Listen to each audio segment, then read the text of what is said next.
Hi, I'm Ben from InterNACHI. In this short video, we're going to learn how to inspect the exterior of a house.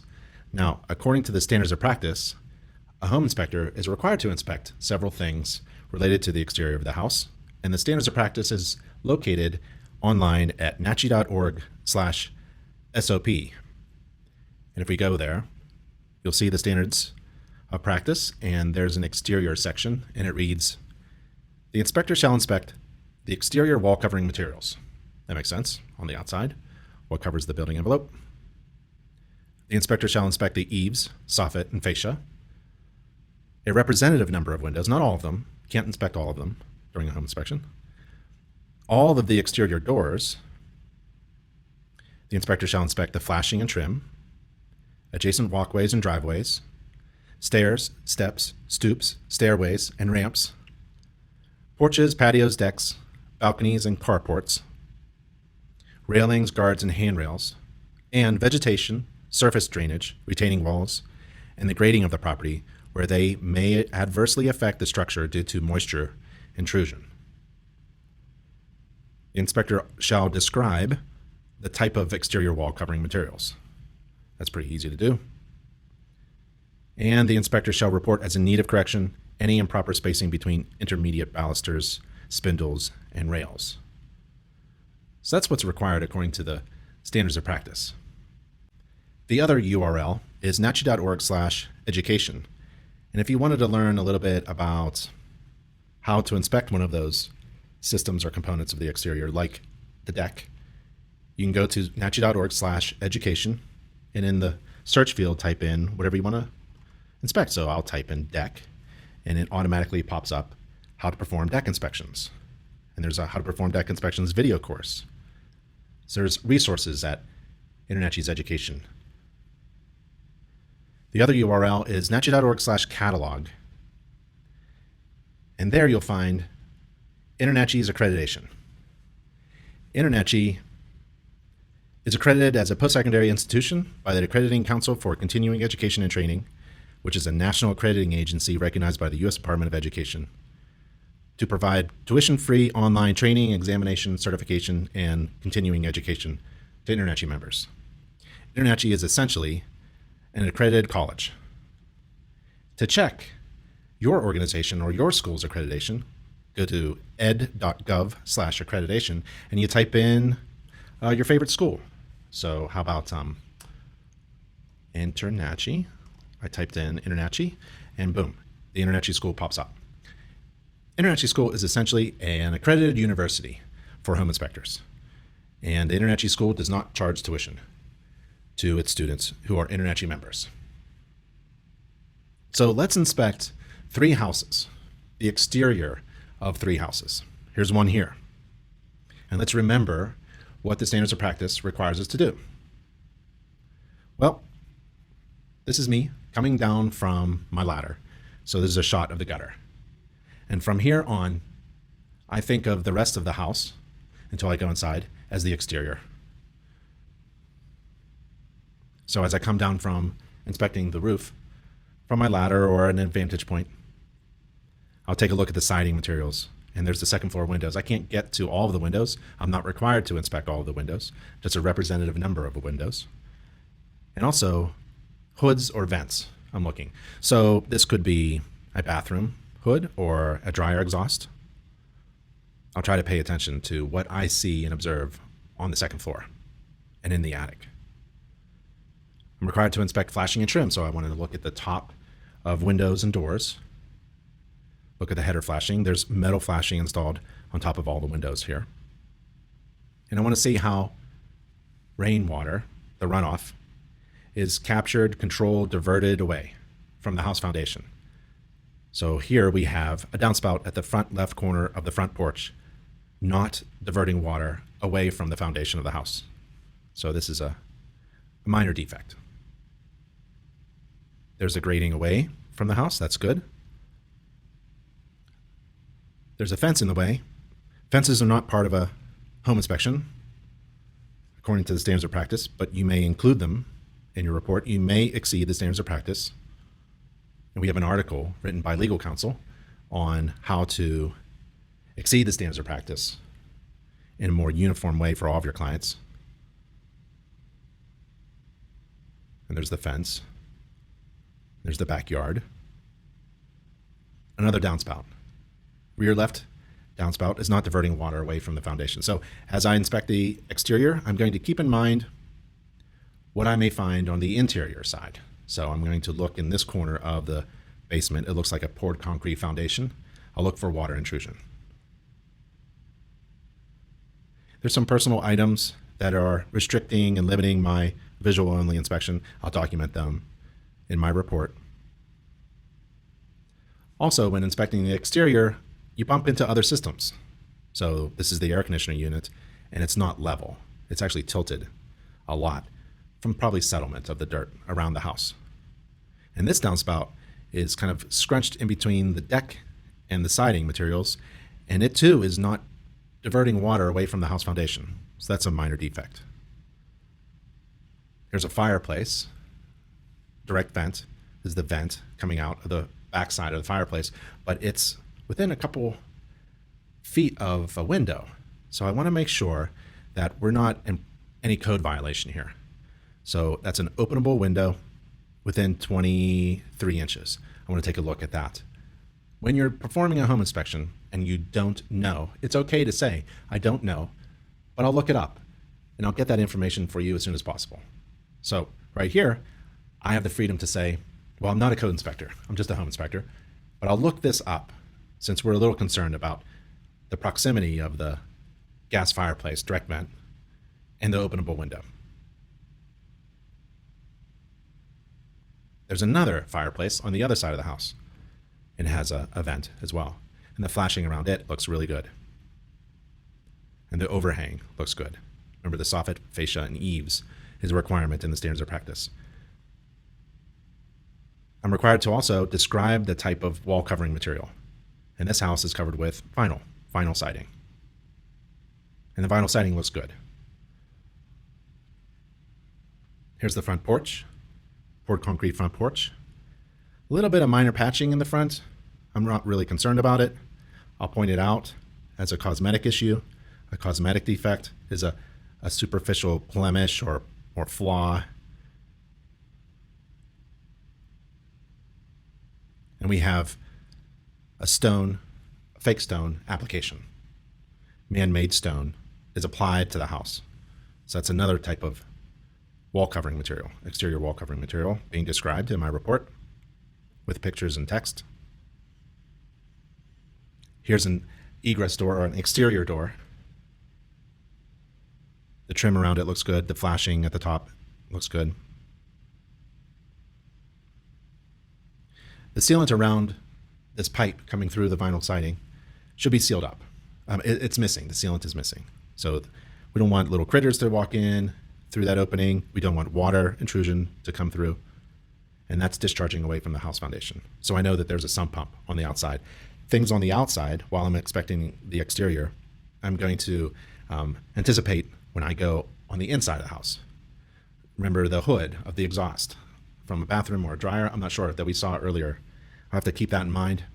Here's a sump pump discharge. The air conditioner was off level.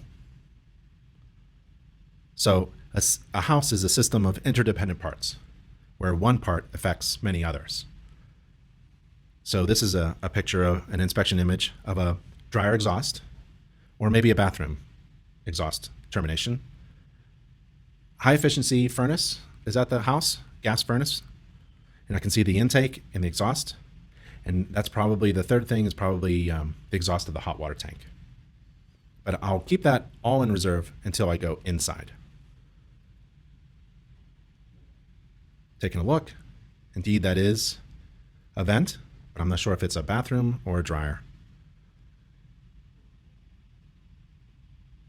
If it's a dryer exhaust, I may recommend this to be replaced with something like a hood where there's a damper. These louvers tend to age, warp, and then get stuck and then get clogged. So this is a nice bathroom exhaust termination, but it's not very good for a dryer. And there's some flashing rubber sealant. And this is a basement door, steel doors going down to the basement. All receptacles on the outside need to be GFCI protected. So I'll have one of these. This is my main exterior tool. Is a GFCI tester. And here's the other tool, screwdriver, so you can probe around. Now where a deck attaches to the house, I'm going to look for ledger board flashing details. Look at the slider door here. Look at the fastening of the deck or stairs to the house. Looks like this step is curled up a little bit, so it's a potential trip hazard. Some of the steps are curled. They need to be refastened. The nails are starting to withdraw from the ledger board as well, and you can't have nails in the ledger board. So I like this, 1/2 inch bolts or lag screws. And the floor joists are attached with joist hangers and fasteners. 2 more exhaust hood terminations. So that's 4 in my head. I have to figure out what is going on. And maybe I can't. Maybe on the inside, the exterior things are not evident. And that's okay. It's a visual only inspection. It's not exhaustive. Found a pipe on the outside in the backyard. I'm not sure what it is. I saw the sump pump, discharge pipe. I don't know what this is. Maybe a drainage pipe? I'll put it in the report as a question for my client to ask the homeowner. From afar, the exterior looks good. Up close, there are some defects. That air conditioner needs to be leveled off.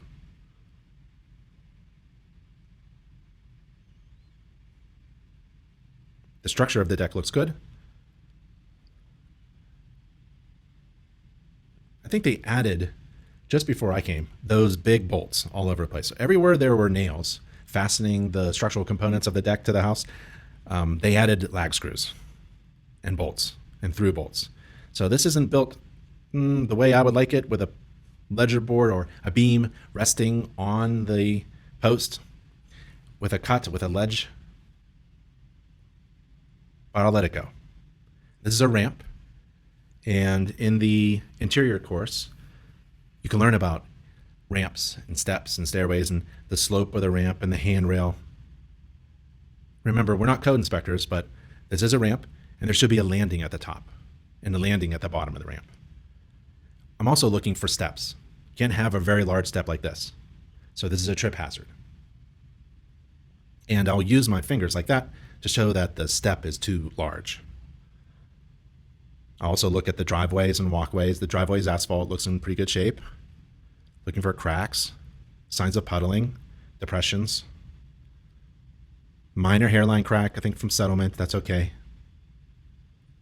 No wood rot at the bottom of the doors or windows. So when I inspect a door, I'll look at the bottom left, bottom right, top left, that counterclockwise rotation, always. It's a pattern in my inspection process. I go through a pattern. I inspect the exterior in the same way. Actually, I approach the front from afar, and then move up, and then move around the house in a counterclockwise fashion. I'll even do the interior rooms in that way, counterclockwise. I'll inspect a window in that way, counterclockwise, with the bottom left being first. Bottom left, bottom right, top left. Exterior receptacles are GFCI protected, that's good. The posts look good. Now where there's a standing surface or walking surface that's more than 30 inches above the ground, a fall from that could cause a serious injury, so a guard is recommended, just for safety. And I'm doing the exterior, but I bump into the electrical. There's the electrical system, meter, line, service line, grounding, rod, phone, cable. There's the gas line going in, and that needs sealed there, yep. And there's the underground buried tank for the propane. There's the gallons, there's the controls. All exterior water faucets in this climate, cold climate, should be frost proof so they don't freeze in the wintertime. House number 2, let's take a look at the exterior of this house. Now the exterior is everything on the outside. Well, when I'm on the roof, I'm looking at everything that I can from those vantage points, and I bump into things like this. So this cupola is part of the exterior. That's where I put it in my report. And this cupola is, well, there's a lot of problems. There's a lot of wood rot there. Don't worry about damaging something that's already damaged. Don't worry about revealing something and communicating that when it's already rotten. So this is already rotten. You can see I'm pulling rotten pieces out of the cupola itself. I'm not worried about it. In fact, that's your job. If you do damage to a home, don't worry. That is your job. And we have an article in our online library of inspection articles about what happens when a home inspector does damage to a home. You should read that. Ventilation, I can see from the outside. The exterior inspection includes other components. So there's a gable vent. And flashing, I'm required to inspect the flashing according to the exterior section of the Home Inspection Standards of Practice. So while I'm there, I'm going to take a look at the flashing. The step flashing is actually missing. They didn't install it with the second layer of shingles. They really should have. Now water can travel underneath, in between the top layer and the original layer. The wood siding looks good. The paint looks good. Downspouts are diverting water far away from the house foundation. I'm missing a gutter strap. This little roof section over this bump out window area has a lot of silicone, white sealant and black sealant. The flashing is missing. They must have a problem. So I'm going to remember this when I go on the inside and take a look up with my infrared camera and moisture meter. Because white silicone is a Band-Aid fix for something. There's a really long discharge pipe coming out, probably from a sump pump. It's open, so it should be sealed up. I like to crawl underneath things if I can. I'm going to take a look at that basement window there. Hopefully it's not an egress window, because that would be hazardous. Dense vegetation, I'll take a look. Window wells, I'll take a look. The grading and slope I'm going to pay attention to. The landscaping, the site, the environment. Looks like we have some trees coming in contact with the roof. Some dents in the aluminum siding here. It's old siding. So you're going to have some cosmetic issues, like little bumps, holes, things like that. I think they replaced the old wooden shutters with these plastic ones. The plastic ones are narrow. They're fake. Maybe the original ones were actually functional shutters. So it's not going to match up. You're going to have some patching here. There are different kinds of exterior siding. So aluminum, but vertical. There's my money shot. You get to put your inspection vehicle in the report. And the driveway looks really good. It just rained. So that's kind of like, for me as a home inspector, an ideal time to inspect the exterior. Because I'm looking for standing water, puddles, drainage problems, flashing problems that may allow bulk water to enter the house. There's some wood rot at the bottom of trim near the garage door. I just use my screwdriver, tap it, try to listen to how it sounds. If it sounds like a thud, it could be rotten. So I'll probe it with a moisture meter to make sure. Here's some steps at the exterior door. It's not the egress door. It doesn't matter. It's still a trip hazard. The storm door opens over the steps. That's okay. The door itself should not in this case. And the step is too high. There's a dryer vent hood. So the other hoods must be from, well, I don't know. We'll see. We'll see on the inside. There's some capping on the old wooden trim boards of the windows. We got a loose downspout strap. Looks like that's a kitchen hood. Exterior siding looks okay. There's a spotlight there. Still looking at the capping because wherever there's capping, especially on an older existing home, the capping may be hiding something, like wood rot. They capped it to make it look nice, but maybe to protect the structural components too, or the components of the wooden window frame. But no one has seen it for a long time, right? And maybe water somehow got underneath the capping. It looks good on the outside, but when you squeeze the capping, you can hear like crunchy materials. Maybe. So I like to grab things and squeeze them. Like I like to grab a soft brass chrome-plated trap and squeeze it a little bit. If it breaks in my hand, that's okay. If this squishes and I go right through the capping maybe and open it up and find wood rot, that's okay. So there's the underside. It's not pressure treated. So a lot of this wood is rotten actually. That bottom is rotten, and that corner, that load-bearing corner of this entire deck is resting on a CMU, concrete masonry unit, and it's in the wrong direction. and it's not even correctly done. It's not secure, and it could collapse. It could actually break under some weight there. So it's not installed properly. Shouldn't have been installed like that. That's a structural defect. Major defect, we need a contractor to come and help us. And we've got wood rot all over the place. The ends of the deck floorboards are rotten. The posts, load-bearing components, are rotten. That's my finger going through a load-bearing post. That's a step with wood rot at the end. These are not pressure-treated pieces of wood. There's a post at the corner, and it's leaning because there's wood rot above this post on the load-bearing floor joists at the ends. There's my screwdriver going through the rotten components at the corner load-bearing component, and it's leaning over. Another defect there with the concrete masonry unit. The railing isn't any good because it's rotten in some areas. My screwdriver goes right through some of the floorboards, just like that. Now, when my screwdriver goes through a floorboard like that, I'll take a picture of it and put that in the report. I'm not hiding anything. If my screwdriver goes through, it's not my fault, right? My screwdriver is used to test for wood rot, and a successful test for wood rot is when my screwdriver goes through that board. So I'm not hiding anything. I didn't cause that damage. I'm just revealing it. So I'll put that picture right in my report. Many more pictures of wood rot, just like that. And like that. My hand almost went through. Okay, some other trim boards up. Exterior water faucets should be frost proof. This is in Pennsylvania, a cold climate, and it's not. So in the wintertime, that could freeze and burst. Lots more wood rot all over the place. I'm concerned here because this is a thin layer of concrete or mortar or cement that was poured on top of a rotten piece of wood that is at the sill, the tread plate of a slider door.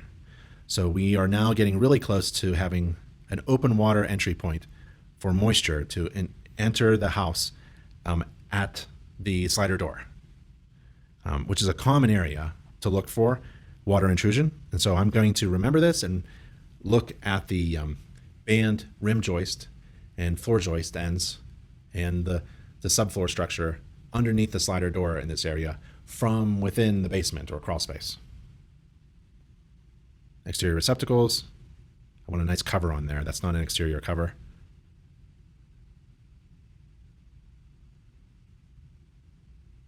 Old air conditioner unit. Natural gas supplied, and it's off. Electric meter.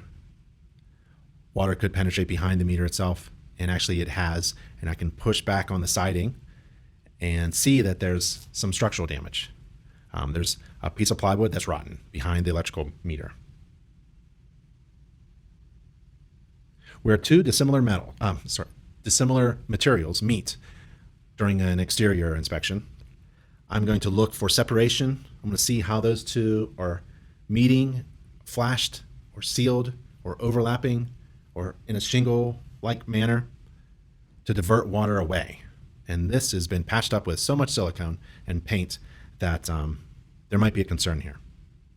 Maybe the chimney has separated slightly and settled slightly, which is okay, but it has caused the homeowner to keep gooping in a lot of sealant and silicone, which is just a temporary patch if not done well.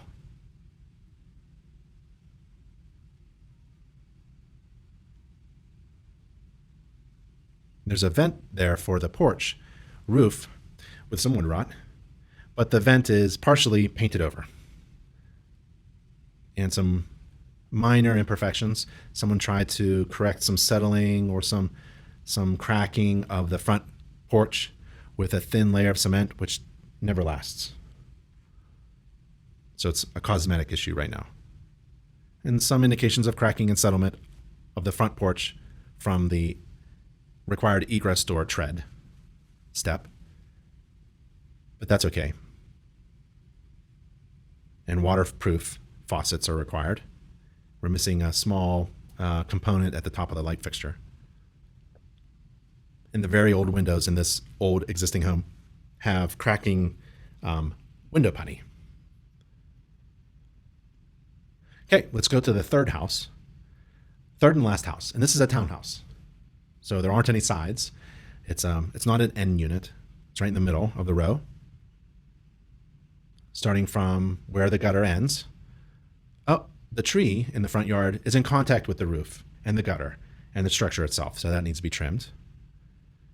There's missing flashing called kickout flashing at the corner where that inside corner is above the black railing.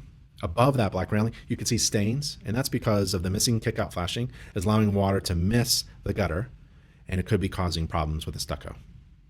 And I saw that from an advantage point at the top of my ladder.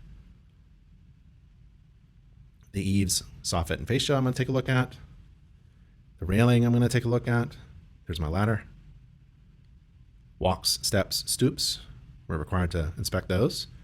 Could be part of a homeowners association, but I'm going to inform my client of anything that I find, especially a trip hazard. Take a picture of my truck. There it is in the parking lot. And we'll go upstairs to this deck. And the structural components of the deck from underneath look pretty good. This is the front of the house, which starts on the second floor. The entry door, egress door is on the second floor. So you go up on this deck, and the deck looks good. And there's a light at the top of the stairs, illuminating the stairs going up. The landing. Now the railing is loose. It's completely loose. It's not even fastened. Very loose. It's supposed to hold 200 pounds in any direction, that railing, that guard. And the intermediate spindles, well, they're attached to the guard. So that's a safety hazard there. All exterior receptacles need to be GFCI protected. A little damage at the front window. Maybe somebody bumped into it. Torn screen. Very minor stuff. The handle locking mechanism of the front storm door doesn't work. I label that as a minor defect. The downspouts are diverting water away from the house. Some wood rot at the front window shutter feature. Some minor cracking of some masonry could be patched up. We have a missing piece of glass at the light fixture at the stairs. And it looks like there was a closet, roof leak. So the closet is separated from the exterior. There's a little like walk-in closet, and there was a roof leak in the past, not now. The light bulb didn't turn on, but I confirmed with my voltage tester that there was electricity, and the switch worked. There's that little closet. So this is the rear deck. The rear deck has a closet. You walk out from the slider door from the living room, walk out onto the rear deck, second floor. I see that there's an air conditioner unit or heat pump and a closet on the other side. The railing is a little loose. I'm wiggling it with my hand, and it's actually separated. So the railing is separated from, the fastening is actually exposed. It's pulled out from the wall. So this is a major defect. We need a contractor to come out. A minor defect is like a dirty air filter. The homeowner can do it. When you have to hire a contractor to fix the railing, that's a major defect. And a material defect is something that is imminent, and it's going to hurt someone, pose an unreasonable risk to someone's life, or have an adverse impact on the value of the home. So something really major is a material defect. Soffit looks good. I think they had a grill there. That's why that's all black. That's the underside of the porch, so it shouldn't be like dirty. So it must have been a grill. There's a little bit of cracking as if the deck floor structure settled a little bit. And that's where that railing pulled off too. That's interesting. Slider door, slider door.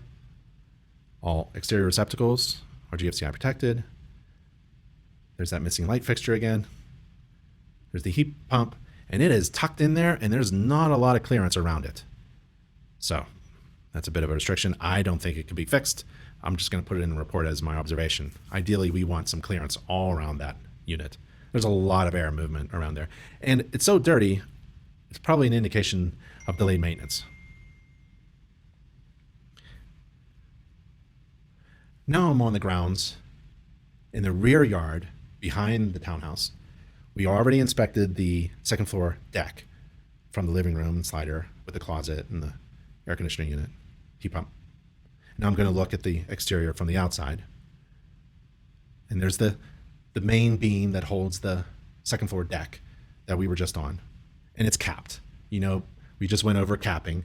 Looks good on the outside, but sometimes it could be covering up something, and the homeowner doesn't even know, or they're totally unaware that there could be something underneath the capping because of water intrusion be underneath the capping and destroying. Water destroys. Could have destroyed some wood there. And this is a load-bearing beam. So I'm going to take a little extra time and see if this is okay. I'm going to kind of push on it, maybe peel off something without popping the fasteners, see if I can see what's underneath the capping. The floor joists look good. All pressure treated, attached to the structure really well. Looking really good. The ledger board, flashed, fastened.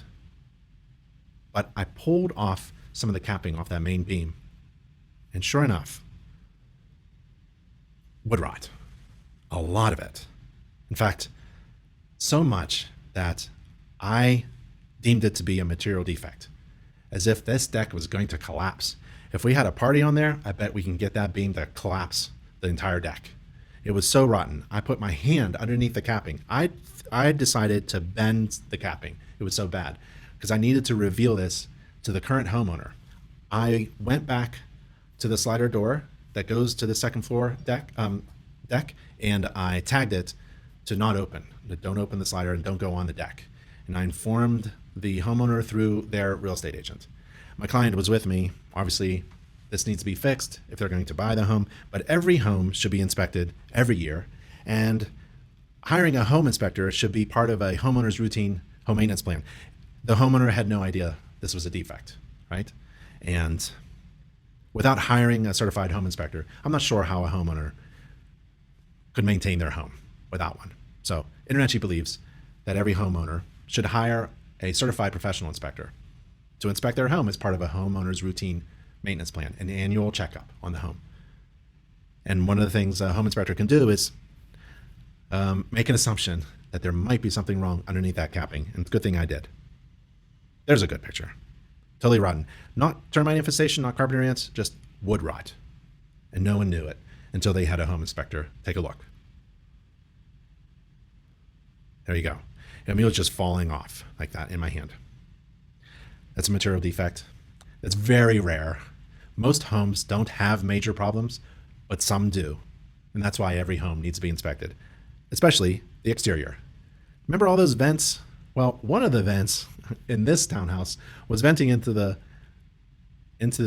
attic, and that's the dryer exhaust. So it was terminating into the attic, and all that gray stuff is lint. So I didn't see in this townhouse any exterior hoods.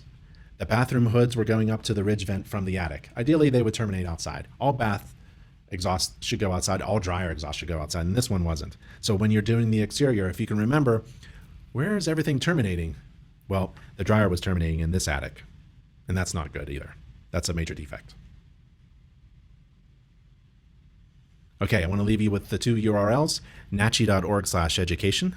That's where all of the accredited courses are, accredited by the U.S. Department of Education and a group in Canada. And InterNACHI is essentially a university, a tuition-free university for home inspectors. And all of our courses, online courses, are accredited by the U.S. Department of Education.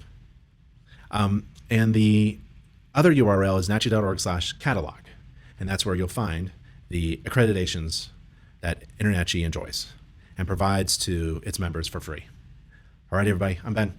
Hope you had fun inspecting the exterior of a house.